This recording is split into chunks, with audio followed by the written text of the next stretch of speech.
Welcome back, guys, and today we're actually going to go over something kind of cool in my mind.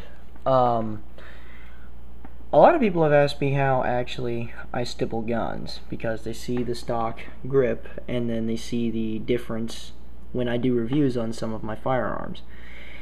Today I'm actually doing a Glock 34, and there's a review coming on this guy soon.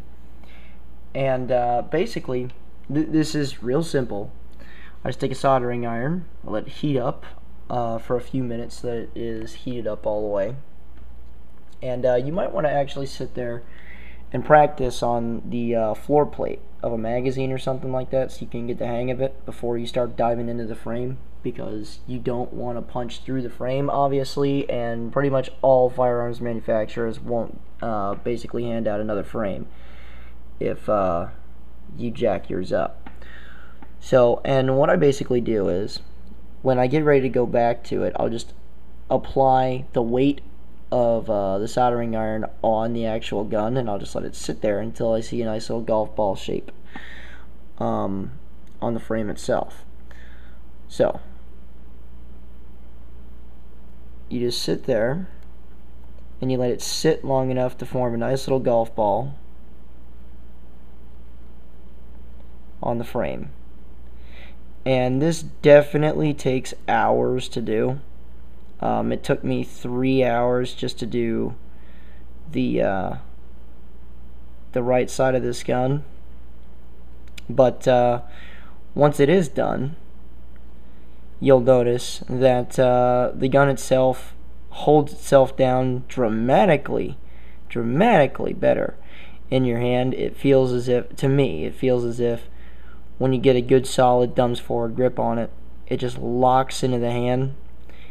And especially if you're taking a course or if you're shooting a competition or something and it starts raining, you'll notice that a lot of the guys with stock grips are fighting themselves a little bit, and you'll see them shifting on the gun a lot when they're shooting it in the middle of a course or a stage. So when they actually get to that point, they start fighting themselves a lot, and then they start looking to upgrade their grip. Now, the problem with that is that a lot of times you see guys going to like the skateboard tape and stuff, which I'm not opposed to, but my one thing about that is that it wears off and it peels. I personally would rather have a grip texture that stays in the gun forever. Will never try to shift or move, building an inconsistent grip, and it takes a very long time to wear any of this stuff down. Chances are, if you're a competitive shooter, you might wear the grip in your gun out, but chances are that most people just won't. Now, there's a caveat to saying that, though, because in a lot of ways you could actually bring down the value of your gun. So because a lot of people don't understand the added value to running grip stippling. So, at least to my estimation, unless you're selling your gun to a shooter or trading it to a shooter, I would highly advise only doing this on a gun you planned on keeping the rest of your life. So really, those are only the tips I can advise. The biggest thing is know when to take a break. Don't try to rush it, because this is kind of like a tattoo. It's going to be on the gun forever. So if you fuck it up, you permanently fucked it up, you know. And second is that if you actually go ahead and want to do this, like I said, practice on a floor plate first of a magazine. Because on guns like Glocks, the floor plates of the magazines are very similar to the polymer in the guns. So, real quick before I continue this, I'm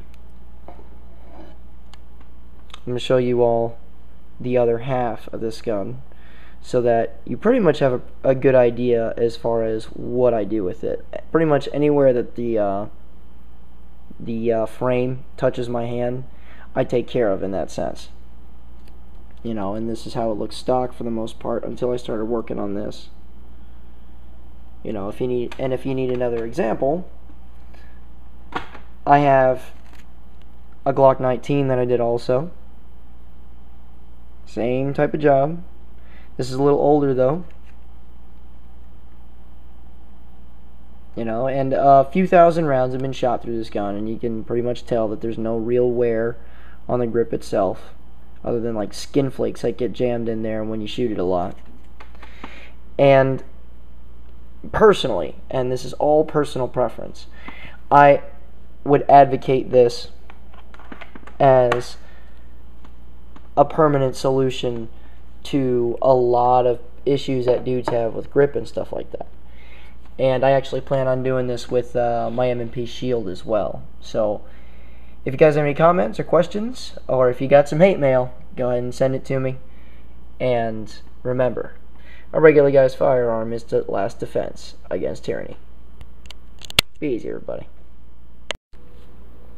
Well, guys, we are finally complete. It's hours later.